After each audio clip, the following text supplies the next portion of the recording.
부모에게 순종하라. 오늘 그리스도와 교회에 대한 시리즈를 오늘 본문 말씀을 통해서 함께 나누고자 하는데요.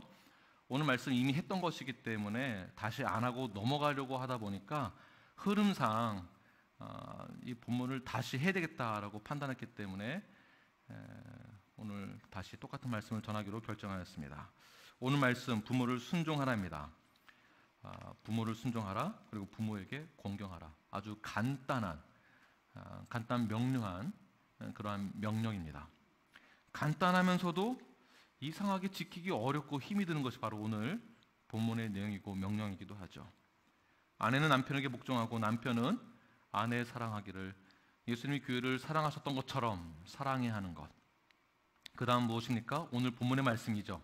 자녀는 부모에게 공경을 해야 한다라는 것입니다. 자세히 보시면 부모가 먼저 자녀에게 어떻게 하는 것이 아니라 순서가 자녀가 먼저로 나와 있습니다. 그리고 다음 주 설교 내용이 그 다음에 부모가 자녀에게 관한 내용들이죠.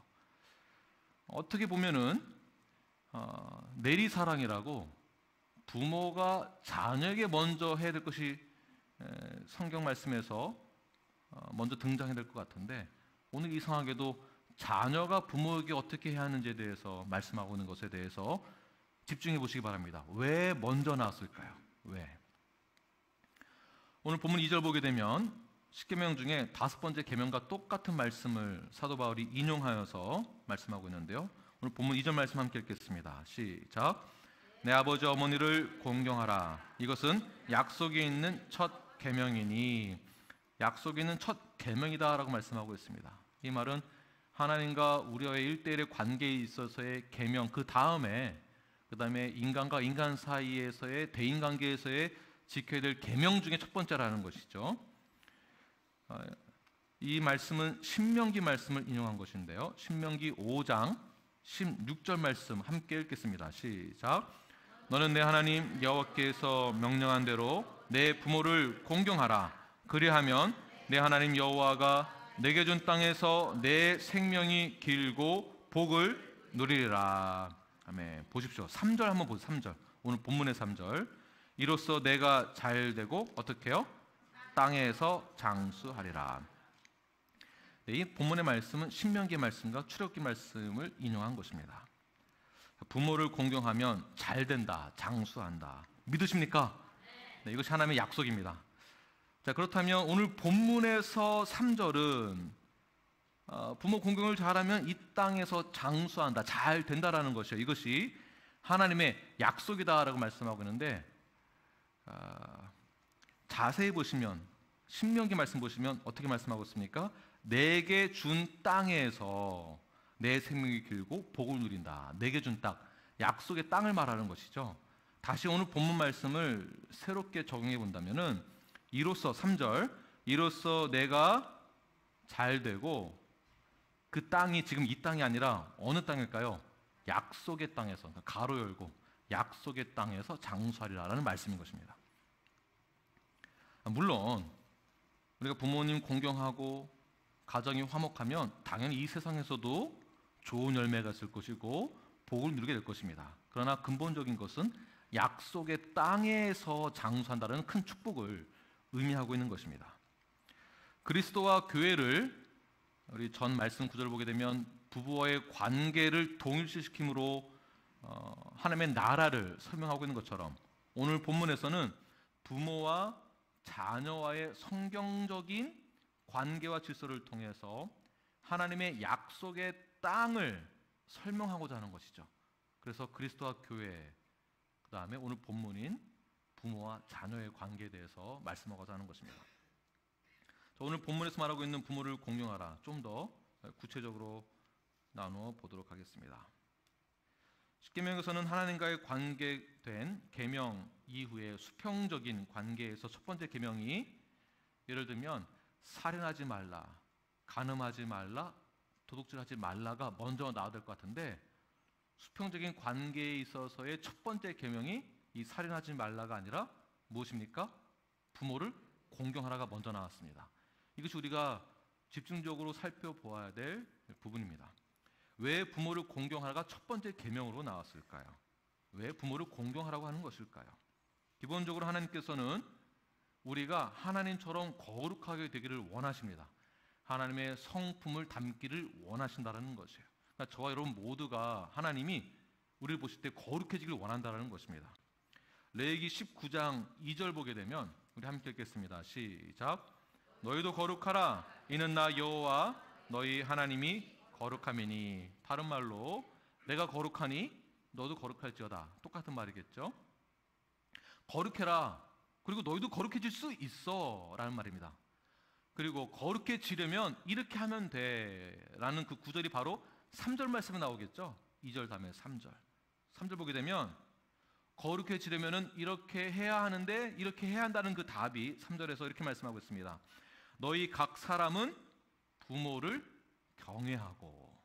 그러니까 거룩해지기 위해서는 방법이 있는데 그 방법이 부모를 경외하는 것이 거룩하게 되는 것이다 라고 말씀하고 있어요. 다시 말해서 우리가 거룩해질 수 있는 비결은 부모를 경외하고 리스펙트하고 그리고 그렇게 부모님께 순종했을 때 마치 하나님 앞에서 경건해지고 하나님 앞에서 거룩해질 수 있는 것을 말하고 있는 것입니다. 그리고 부모님을 경외했을 때, 부모님을 공경했을 때 기본적으로 사람이 가져야 될 기본 윤리와 가치관이 형성되어지는 것입니다. 질서가 세워지기 때문에 그렇습니다. 사람과 사람 사이에서 가장 기본적인 사랑하는 방법, 표현하는 방법, 대인 관계가 온전하게, 건전하게 성장하는 것은 바로 부모님을 공경하고 경외했을 때 이러한 대인 관계에서도 좋은 그런 영향력을 끼칠 수 있게 되는 것입니다. 예를 들면 어려서부터 부모님 말씀에 순종하는 법을 배우고 경외하는 법을 배우고 존중하는 법을 배운 가정에서 자란 자녀들은요, 자발적으로 그가 자라나서는 대인관계를 어떻게 해야 하는지를 이미 습득되었기 때문에 너무나 자연스럽게 대인관계를 잘할 수 있게 됩니다. 부모를 공경했던 것처럼 남을 더 존중해 줄 수 있고요, 남을 배려하는 마음이 자발적으로 생기게 됩니다. 그러다 보니 사회에서 또한 직장 생활에서 기타 등등 친구들과의 관계에 있어서도 그 사람을, 그 단체를, 그 공동체를 이용해서 내가 성공했다라는 그러한 교만한 마음이거나 이기적인 마음이 아니라 그 사람과 함께 동참하여서 함께 공유하고 온전한 인간관계를 형성해 나아갈 수 있는 그러한 기술들이 자라난다는 것이에요. 부모를 공경하는 것을 배우고 자란 자녀들은 상대방을 존중할 줄 압니다. 또한 생명을 소중하게 여길 줄 압니다. 그러다 보니까 살인하지 않게 되는 것이며 도둑질하지 않게 되는 것이죠. 그러니까 거룩하게 되어진다라는 것은 부모님을 먼저 공경했을 때 그 다음 도둑질하지 않게 되고 살인하지 않게 되고 간음하지 않게 된다, 이렇게 연결되는 것입니다. 그러니 부모를 존경하는 것이 얼마나 중요하겠습니까? 또한 부모를 존경하고 섬기고 순종하는 것은 가정의 질서이기 때문에 가정이 그만큼 중요하다고 볼 수가 있습니다. 가정은 국가의 소속이고 이 사회의 소속이 되며 가족 구성원 역시 이 사회에서 구성원이 되는 것입니다. 또한 가정은 교회의 소속이기도 하죠. 하나님은 우주 만물을 창조하신 다음에 가장 먼저 만든 사회적 구성이, 사회적 그 기관이 교회가 아니라 무엇입니까? 가정입니다. 가정을 먼저 세웠습니다. 가정이 무너지면 교회는 존재할 수 없는 것입니다. 우리가 가정이니까. 가정이 무너지면 복음 사역도 흔들리게 되는 것입니다. 이러한 차원에서. 그래서 사탄은 가정을 파괴하기 위하여서, 가정을 흔들고 무너뜨리기 위하여서 제일 먼저 작업을 거는 것이 무엇이냐 하면 자녀들의 마음을 흔들어 놓는 거예요. 자녀가 부모를 존경하지 못하게 불평의 마음을 심어주고 자녀가 부모에 대하여 공경하지 못하도록 불편한 환경을 조성하게 만듭니다. 자녀들이 갖고 있는 그 생각이 합리적이다라고 할 정도로 자녀들에게 또 다른 그런 가치관을 심어줍니다. 그렇게 하면서 존경하지 못하도록 핑계거리를 만들고 그럴 만한 이유를 제공해 주는 것이 바로 사탄의 역할이고, 사탄이 그렇게 공격을 한다는 것입니다. 왜 부모를 공경하지 못하도록 자녀들을 미혹시키는 것일까요? 하나님이 사람에게 주신 첫 번째 계명을 내 부모를 공경하라라고 말씀하셨습니다. 그 이유가 무엇입니까? 그만큼 가정이 바로 세워지고 부모를 공경하는 모습을 통하여서 하나님의 나라를 볼 수 있기 때문에 그렇습니다. 하나님을 경험할 수 있기 때문에 그렇습니다. 자녀가 부모를 공경할 때 우리는 하나님의 나라를 경험하게 되는 것이죠.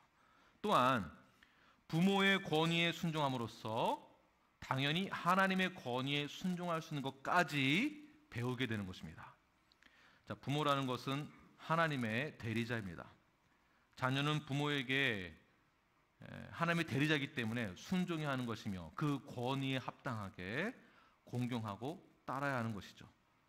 마찬가지로 대리자이기 때문에 부모에게 공경한다는 것은 하나님의 말씀에 공경하는 것과도 똑같다라고 보는 것입니다. 이 부분을 가정에서 제대로 훈련시키지 않거나 가르치지 않았을 때 자녀들은 자라나서 나중에 문제를 야기시킬 수 있습니다. 사회와 국가에 세워진 권위자들이 있습니다.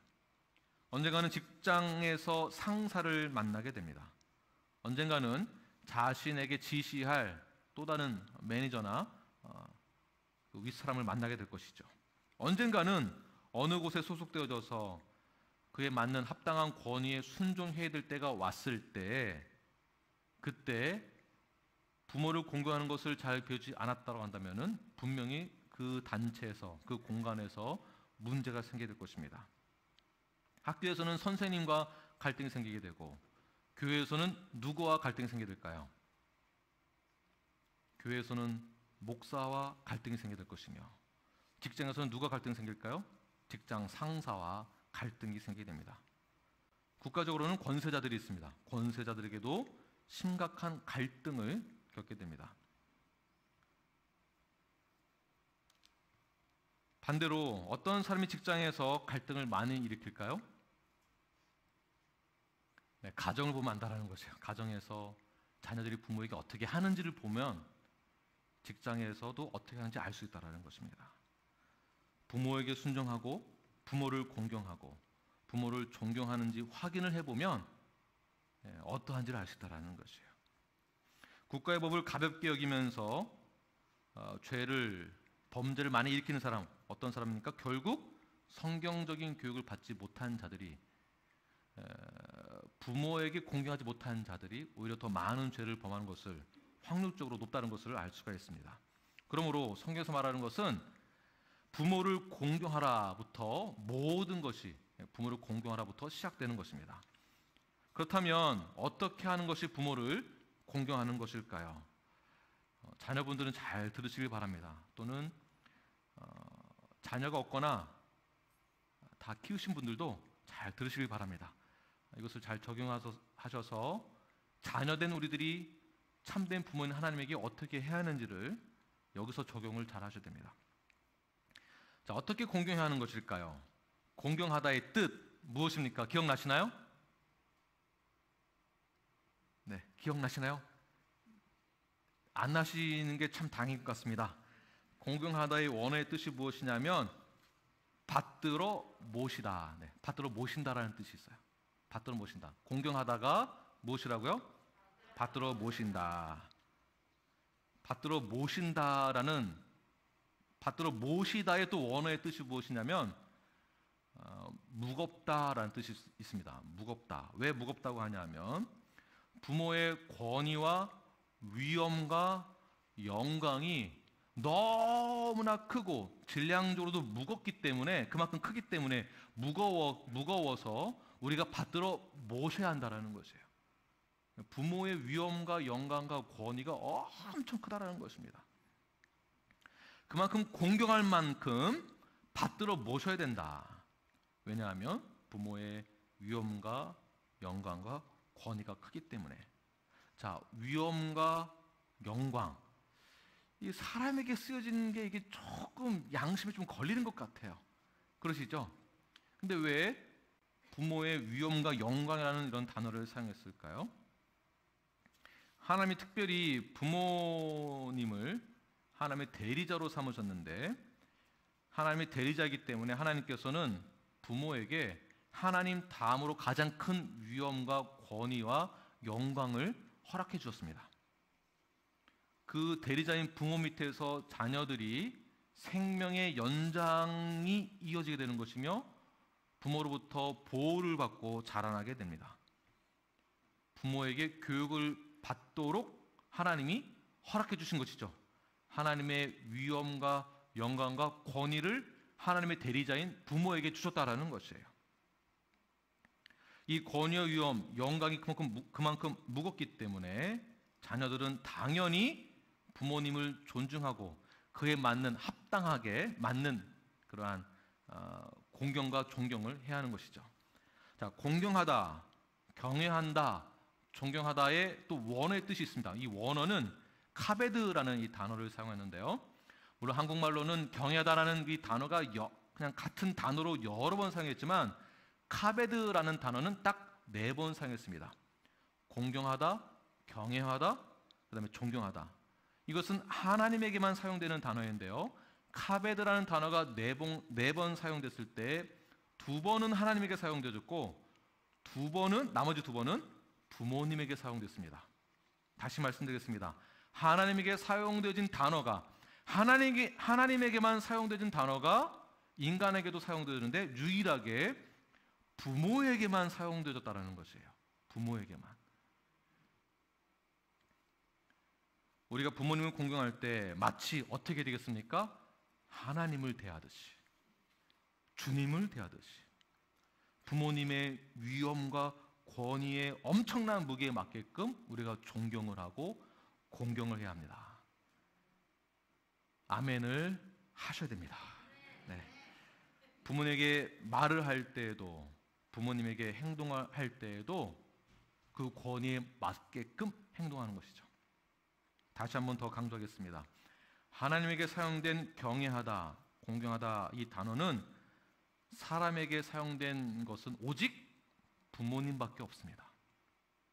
하나님이 허락한 것이며 하나님이 허락하신 것에 대해서 우리는 마땅히 순종하고 따라야 하는 것입니다. 자, 그렇다면 성경에서는 부모를 공경하라 여기에만 명령을 하고 끝나는 것인가? 그렇지 않습니다. 부모를 공경해야 하는 이유와 목적이 있습니다. 부모를 공경할 때 하나님께 대하듯 하듯이 참된 부모인 하나님에게도 당연히 공경해야 한다는 것이죠. 당연히. 하나님 우리를 나의 자녀여라고 합니다. My people이라고도 얘기합니다. 나의 백성이요. 그렇다면 우리의 참된 아버지는 누구십니까? 당연히 하나님이시죠.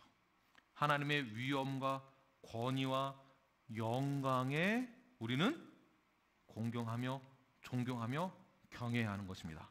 이것을 어디에서 직접적으로 경험할 수 있습니까? 가정에서 부모와 자녀 사이에서 경험할 수 있는 것이에요.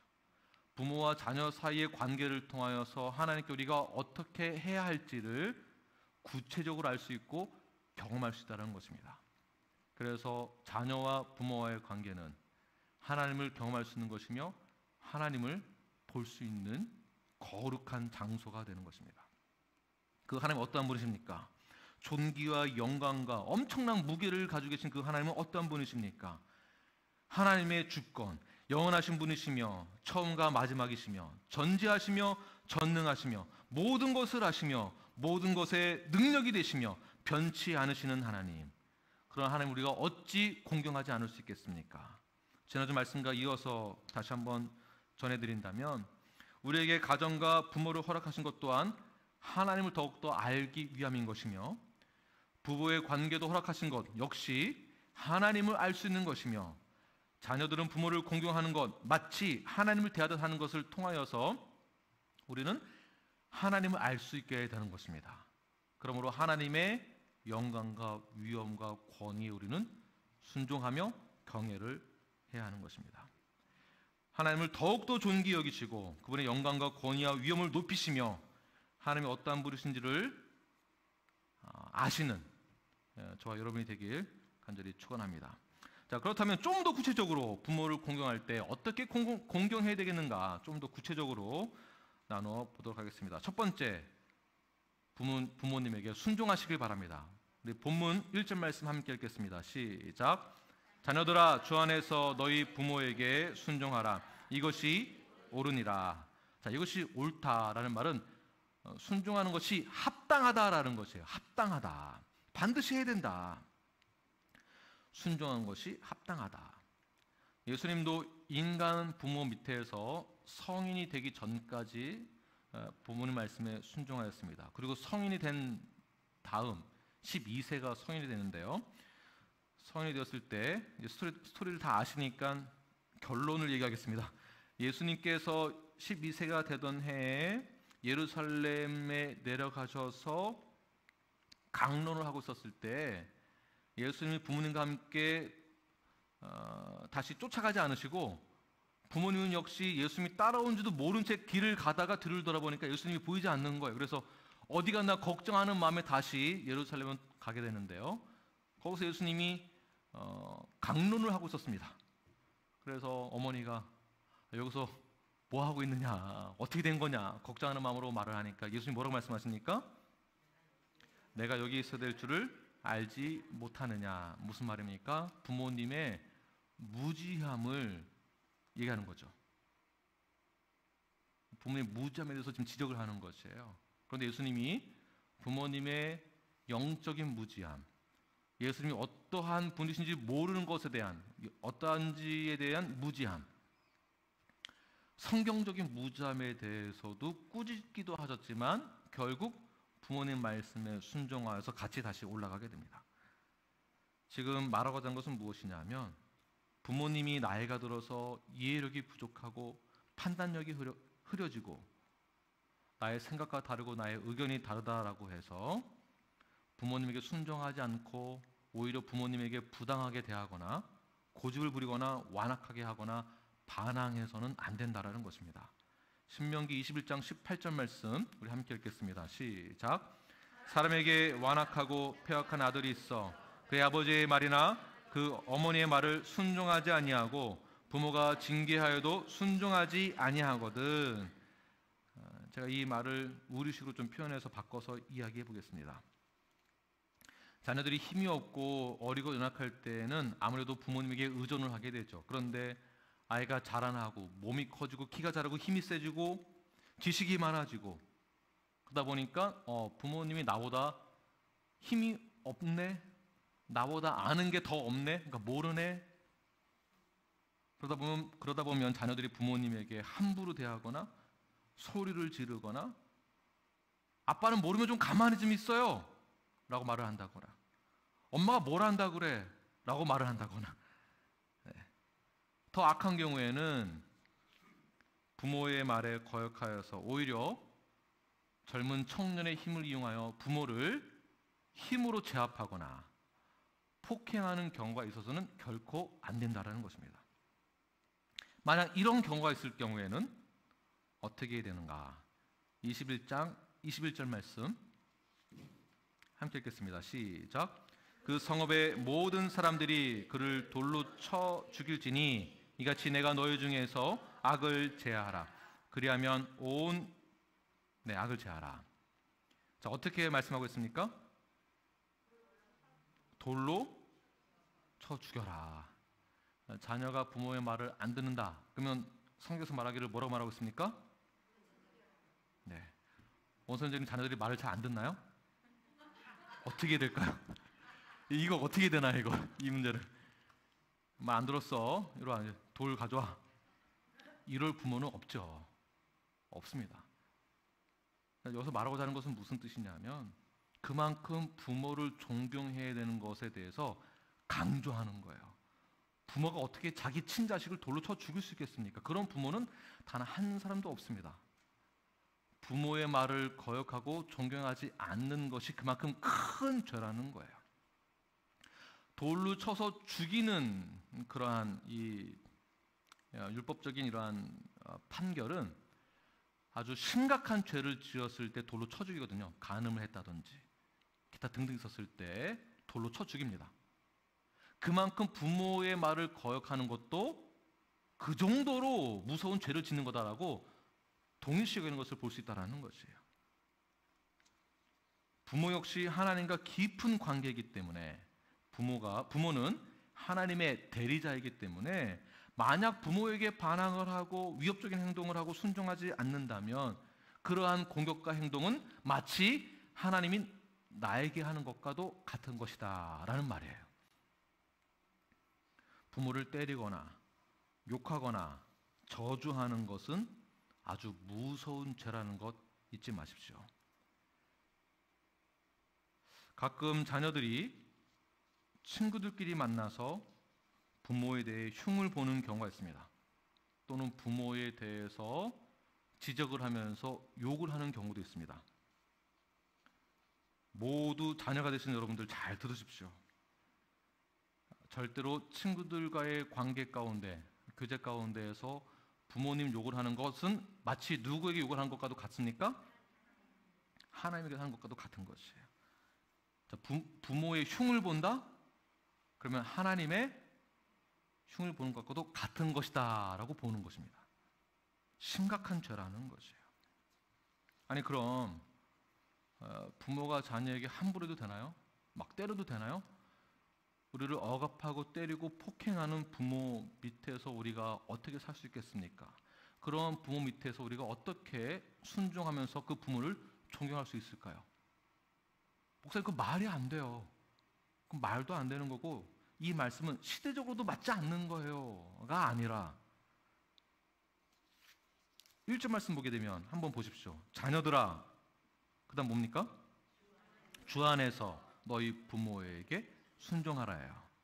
주 안에서라는 전제가 꼭 붙어 있습니다. 주 안에서. 주님이 원하지 않는 것에 대해서는 순종할 수 없다는 것입니다. 예를 들면 부모님이 야 너 도둑질해. 도둑질을 해서 나를 먹여 살려야 될 거 아니야. 너 도둑질 안 했어? 이리 와. 맴매한다고 해서 거기에 순종할 수 없다는 것입니다. 미신을 믿어라. 교회 가지 말아라 라고 하는 것은 순종할 수 없다는 것이에요. 그러나 부모님이 진리에 대해서 조금 부족하고 지식이 부족하고 지혜가 부족하고 힘이 없다라고 해서 또는 흠이 있다라고 해서 부모에게 순종을 안 해도 된다라는 것은 있어서는 안 됩니다. 어디까지나 우리는 부모님을 순종하는 것에 대해서 주 안에서 순종하는 것에 대해서 우리는 집중을 해야 하는 것입니다.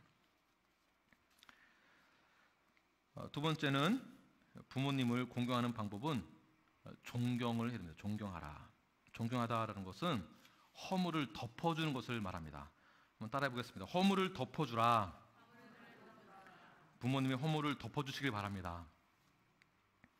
부모님이라고 해서 아직 완전한 것은 아닙니다. 하나님은 부모님에 대한 그 공경의 표현을 하나님 자신에게 사용하는 것을 동일하게 사용해 주셨지만 그렇다고 해서 부모는 완전하다고 볼 수 없다는 것입니다. 부모 역시 사람이고 성화의 과정 가운데 있습니다. 그러니까 실수도 있고 가끔씩은 죄를 범하는 경우도 있을 수 있다는 것이죠. 회개하고 돌아오기도 하지만 아직 완전하지 않은 상태이기 때문에 부족하고 연약하고 허물이 있습니다. 그 허물은 누가 덮어줘야 되겠습니까? 누가 지켜줘야 되겠습니까?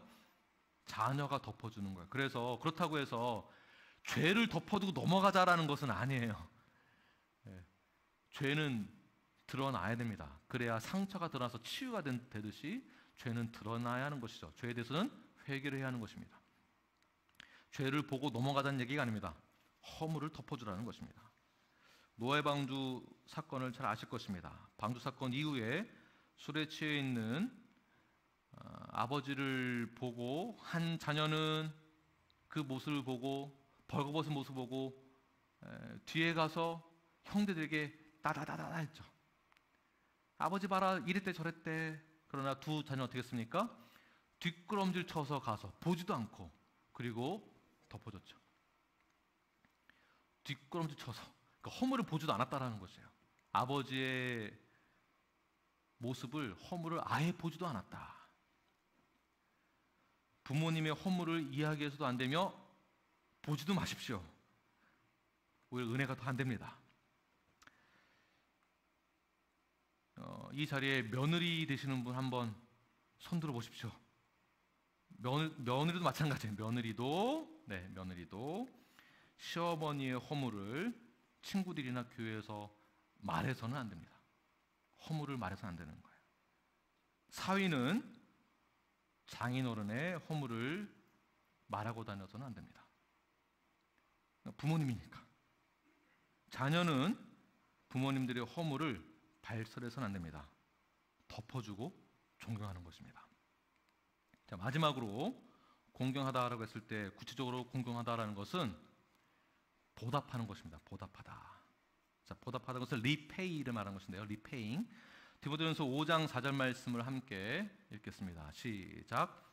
만일 어떤 과부에게 자녀나 손자들이 있거든 그들로 먼저 자기 집에서 효를 행하여 부모에게 보답하기를 배우게 하라. 이것이 하나님 앞에 받으실 만한 것이니라. 자, repaying. 이 repaying을 한글로 번역하면 상환하다, 갚아주다라는 뜻이에요. 그러니까 자녀가 해야 될 도리는 공경하다의 뜻은 무엇이 포함되어 있습니까? repaying까지 되어야 한다는 것이에요. 보답하는 것, repay하는 것이 오늘 디모데전서 5장 4절에서는 하나님 앞에 받으실 만한 것이다라고 말씀하고 있는데 영어로 보면 좀 더 디테일한 표현이 나옵니다. 영어로는 This is pleasing to God. 그러니까 repay하는 것이, 그러니까 자녀가 부모에게 repay하는 것이 하나님 보실 때 가장 기뻐할 만한 거래. 가장 기뻐할 만한 거. pleasing to God. 우리가 부모님에게 공경할 때 어떻게 공경을 해야 되겠습니까? 네, repay. 아멘 하십시오.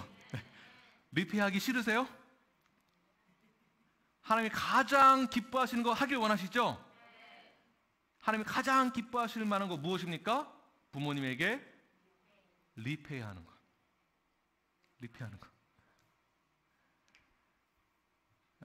한국에서 부모님이 자녀를 키울 때 대학까지 보내는 금액이 약 110만 불 들어간다고 하더라고요. 한국에서는. 미국에서는 대략 50만 불 넘게 들어간다고 합니다. 한국에서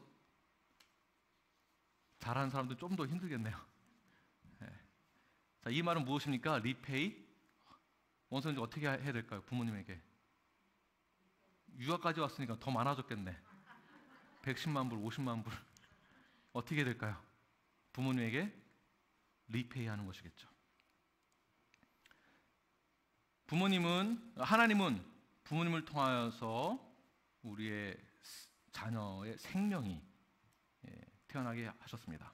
자라나게 하시고 보호하게 해주시고, 부모는 자녀에게 그 모든 것을 더 해주기 위해서 노력합니다.